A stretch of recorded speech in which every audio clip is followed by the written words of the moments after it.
So, Advent's next week. And just before we get there and begin to think, what does that actually mean for us today? What is that about? I want you to think back right to the start of this year. And I know you'll be able to get that just almost immediately in your thinking. Because in one of the services right at the start of the year, I asked you to think about how you would finish the following statement. And hopefully it's going to appear there shortly. This year, I would like to. So at the beginning of this year, some of you at least came up with an answer to that. I hope. Because I thought you were sitting there just looking as if you were and you weren't really bothered. This year I would like to. Maybe you had a whole lot of endings for it. Maybe there were hundreds of things that you wanted to do in this year. Or maybe there was just one. How did it work out? All of those things you had hoped for at the beginning of the year, have you done them? Have they come to pass? Did they make it through January? Maybe you don't even remember doing that in a sermon.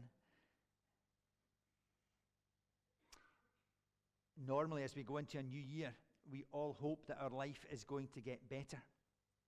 And maybe going into 2018, you hope that relationally, your life would be better with family and friends. Maybe your marriage is good, but you hope that in this year it would get better. Maybe, from a financial standpoint, you hope that you'd be able to get out of debt this year. Maybe from a physical standpoint, you wanted to be healthier or fitter in 2018 than you had been in 2017. Maybe you'd hope that spiritually your walk with God would be stronger this year than it had been in the past. Maybe as I've gone through some of those things, you remember, I thought that. We want things to get better. I have very rarely ever met somebody who said, I really want to gain 4 stone and get my blood pressure really high so I can be at risk of a heart attack. That's my aim for this year. Woohoo! Nobody says that. Never met somebody that says, I'm hoping to I'm going to go and spend all of my emergency fund on gambling and leave my family debt-ridden. Nobody says that. Nobody hopes for that. We hope that things will get better. And so as we're coming to the end of this year and looking forward to next year, how would you finish the statement now? This year I hope to what? But even as you're thinking about it, there's something you need to realize about hope. Hope in and of itself changes nothing. Hope in and of itself changes nothing. All these years I have been hoping for a Ferrari. Hope changes nothing. We need to have hope. We need to have things to look forward to. But hope itself changes nothing. Actions change things. Hope, of course, can be the catalyst for change. But actions are what makes the change happen. If you're like me, you will have made resolutions in the past and never really followed through on them. But I want to talk about hope not as something passive, but as something active, an active pursuit. We need to put hope into action. So in our reading today, it said, therefore, prepare your minds for action. Not prepare your minds for sleep, prepare your minds for inactivity, prepare your minds for more deep thinking and reflection. No, prepare your minds for action. Discipline yourselves. Set all your hope on the grace that Jesus Christ will bring you when he's revealed. Like obedient children, don't be conformed to the desires that you formerly had in ignorance.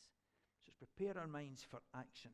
We're talking about putting hope into action and exercising self-discipline. Some versions say it's self-control, but I'm going to stick with self-discipline. So what is discipline? Well, again, way back in a sermon long time ago, I suggested that in relation to this, discipline is this. It's choosing what you want most over what you want now. If I really want to lose weight, I don't eat the pudding. But I want the pudding.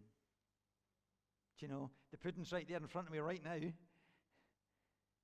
you get that wee voice that says, it's only one. Choosing what you want most over what you want now. If you want to be closer to God, you need to make time to pray and to read the Bible. And of course, there's lots of different ways of doing that. You can have all sorts of phones and apps and all sorts of other stuff. Read it to you. You don't even need to read it yourself. You can just sit and listen and think. But it doesn't just happen. You've actually got to go and do that. You choose what you want most over what you want now. So I want to look briefly at the story of Nehemiah in the Old Testament to see three ways that all of us can put hope into action as we go into 2019. And I'm doing this now so that you've got time to think about it in advance of 2019 coming. Number one, to put hope into action, you need to define the problem. We see this in the life of Nehemiah. I need to tell you a little bit about Nehemiah because you may not know the story. Nehemiah was a Jewish man, and he was in the service of the Persian king Artaxerxes. There are two X's in that, by the way, so you should be thankful you didn't have to read it. He was the cupbearer to the king, which meant that he tasted the wine and whatever the king was going to drink to make sure that it wasn't poisoned. And he obviously had that, and if it was poisoned, he died first. But it was an important role. But being Jewish, he was concerned with what was going on back in Israel, back in his homeland, and around the city of Jerusalem. And he heard word back from people who had been there, and he went and he asked these folk who had been there what it was like, what was going on, how were God's people faring in Jerusalem. And in chapter 1, verse 3 of Nehemiah, this is what they say. They replied, "The survivors there in the province who escaped captivity are in great trouble and shame. The wall of Jerusalem is broken down, and its gates have been destroyed by fire." In those days, the wall was the greatest source of protection for the city. It was security from their enemies. And the people that were living there, when there was no wall, they were vulnerable to attack. They were at risk because their enemy could come and go whenever they liked. See, Nehemiah didn't just hope things would get better. He defined the problem. What is it like there? That's what it's like there. And he takes it from there. The walls of Jerusalem had been broken down for about 150 years. And they'd never been rebuilt. No doubt you've tried something for years and years and you've not succeeded. Certainly, I've done that. As much as you don't want to admit it, perhaps your marriage isn't where it needs to be. Or thinking you had no idea that a substance could ever have so much control over your life. All of us have things that we need to deal with, some of which are long-term problems. But you've got to define the problem. You've got to know what the problem is so that you can deal with it. Because you can't what you can't define. And so, one day, for example, when I was reading through that book of Nehemiah, you turn the page and you read, we have to rebuild the wall. Okay. But from that point forward, things are going to be different. Because until then, the nation was in disgrace. The people were living with walls that had not been rebuilt. But now, here's somebody who's going to put his faith and turn it to hope and action. He's going to take steps. God, by his power, helps each of us when we ask him to take steps to turn our life around. You turn the page and you realize, I need to do something about my relationship with this person or that person. You turn the page and you realize that the struggle that you have looking at the inappropriate images can be helped if you just put filters on your devices. You turn the page and you say, for the first time in my life, I'm going to attend church regularly, and it's going to be my priority. I'm going to engage in God's word on a daily basis, because this has gone on long enough. I'm starting a new page. Sometimes things can be so bad, painful, rocky, unstable for so long that it becomes our new normal. And we just think there's no getting away from it. There's no changing it. There's no dealing with it. We just have to put up with it. And that's what the people in Jerusalem were doing. The metaphorical walls of our lives may have been broken down, and that makes us vulnerable and at risk. Our spiritual enemy can come in and attack us anytime. But be encouraged, because it's often through the greatest problems that we have that God brings his greatest glory. How do you put hope in action? Number one, you define the problem. Number two, to put hope into action, you must diligently seek God. Nehemiah, in the very next verse in chapter 1, verse 4, it says this: when I heard these words, I sat down and wept and mourned for days, fasting and praying before the God of heaven. There's a reality of sadness when you read the verse. You see how he sits and he mourns and he prays.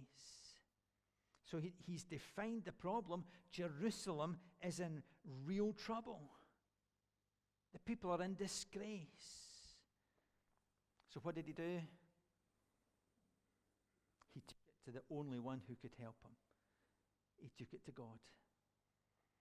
You have a vision to do something in your life, you're going to need God and help to see it through. Let's imagine for a moment that you've been subject to abusive behavior, or you've been made redundant, or there's some really difficult issue in your life and you're hurt and you're angry and you want to lash out, but you know that's not really going to help. You struggle to forgive someone and that person's never apologized, she has never sought forgiveness. It's so easy then to get trapped in bitterness and unforgiveness. And sometimes I think we need to realize forgiveness involves giving up the hope of a better past. And by that I mean, when you are consumed by the past,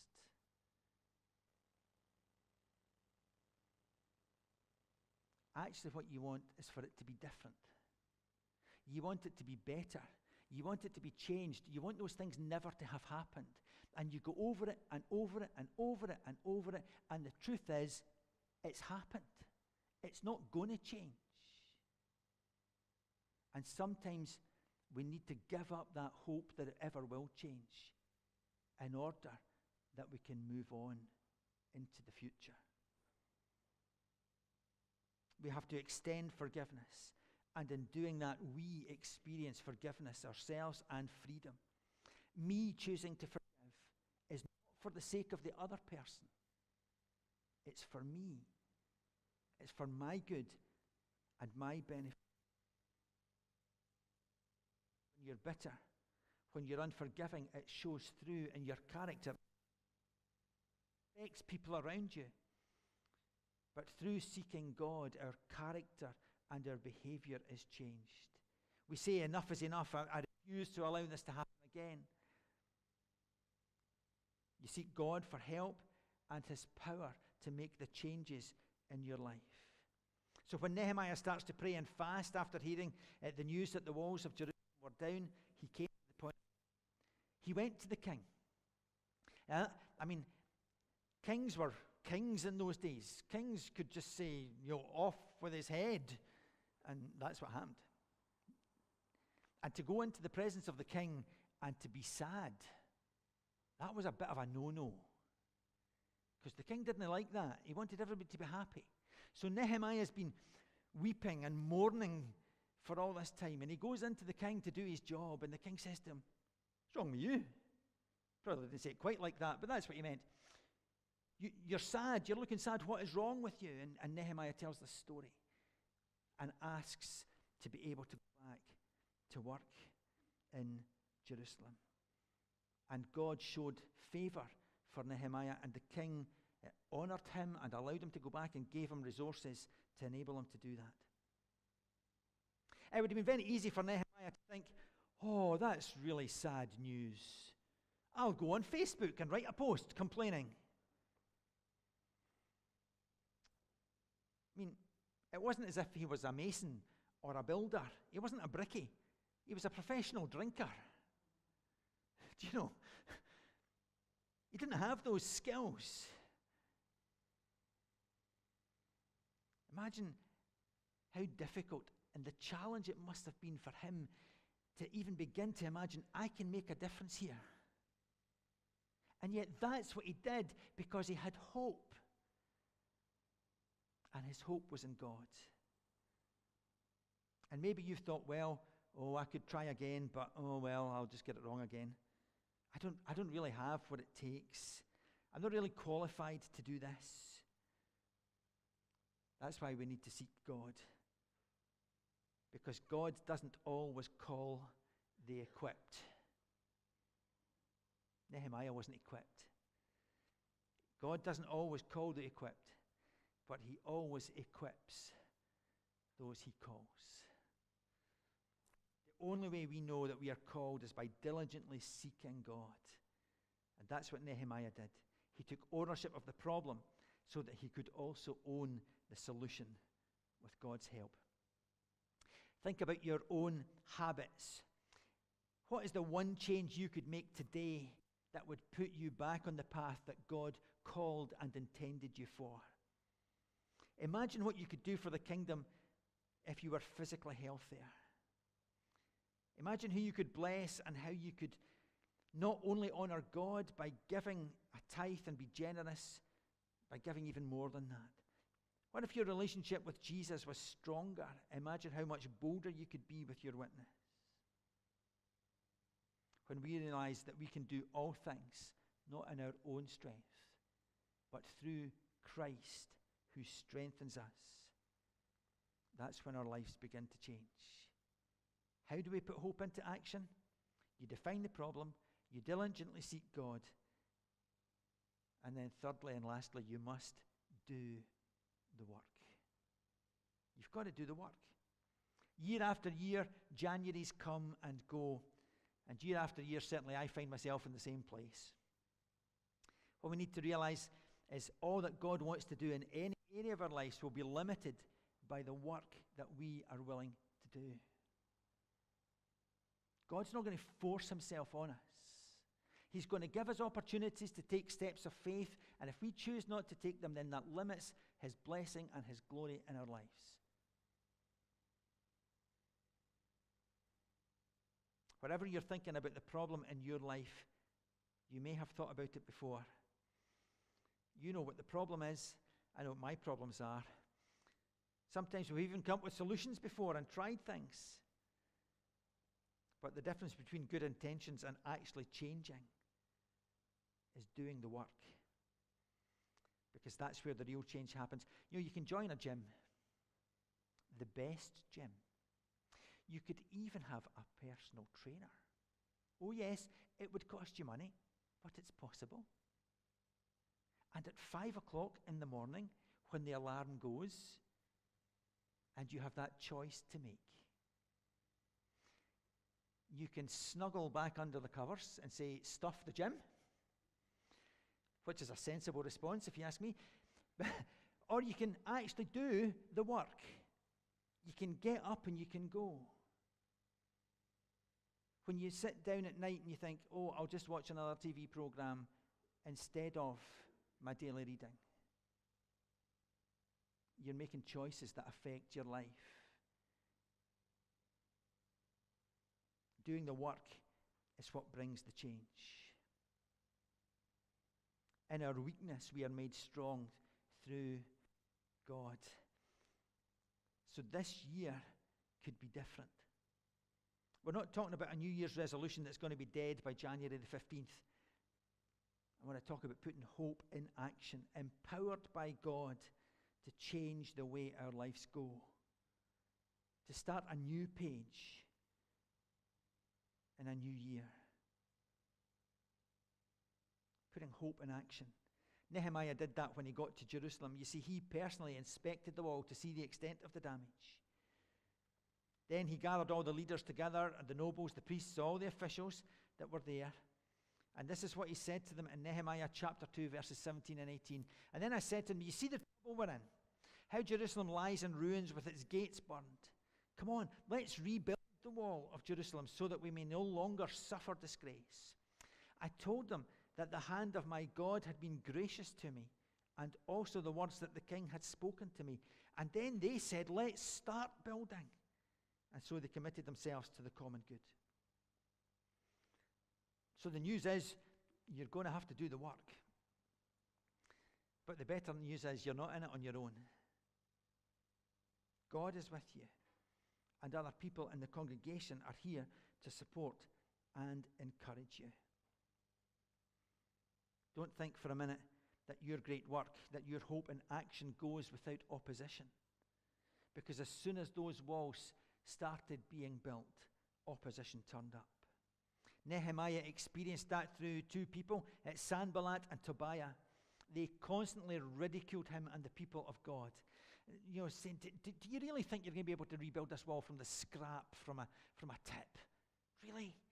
Do you know, this wall is so flimsy that if a fox ran across the top, it would fall. I mean, it's ridiculous. What are you even thinking you're going to be able to do?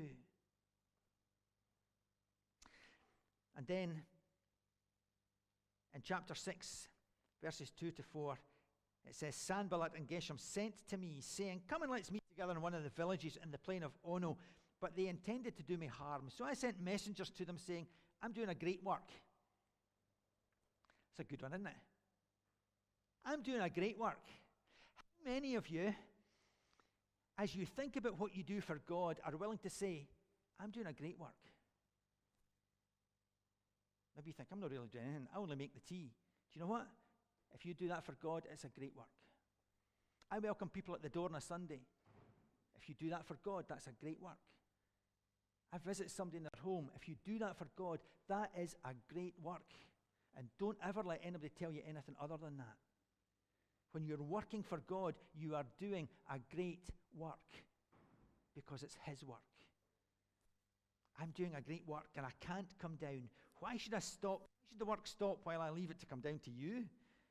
So they sent me forth this way and I answered them in the same manner.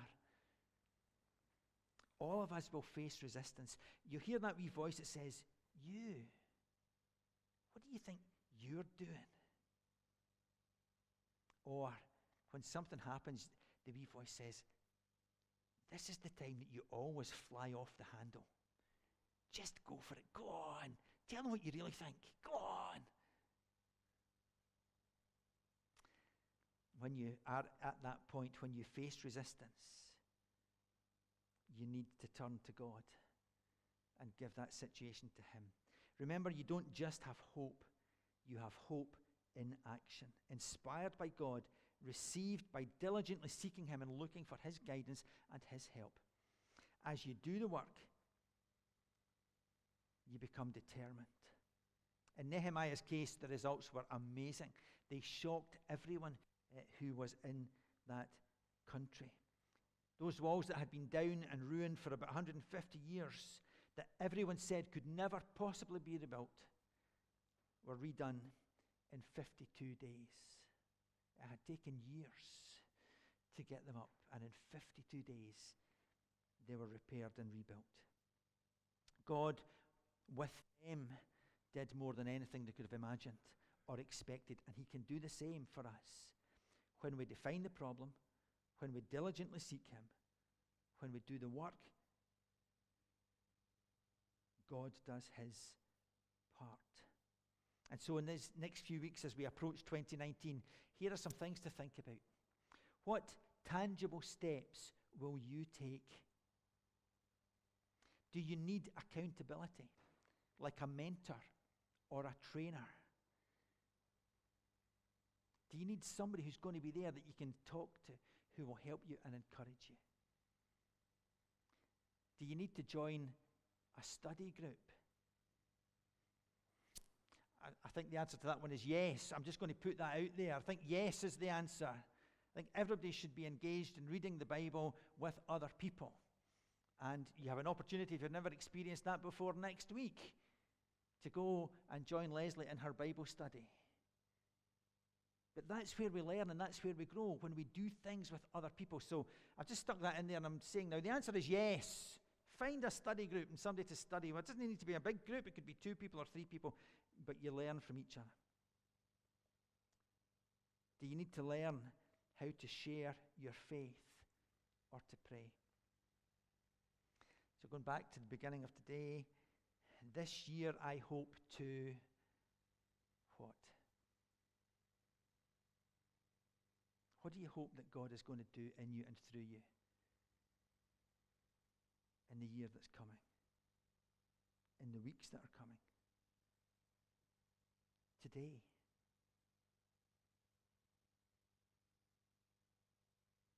I want you to know that God, and as a congregation, we are here with you to help you to put hope into action, and whatever that means for you in your situation. How do we do it? We define the problem, we diligently seek God, and we do the work.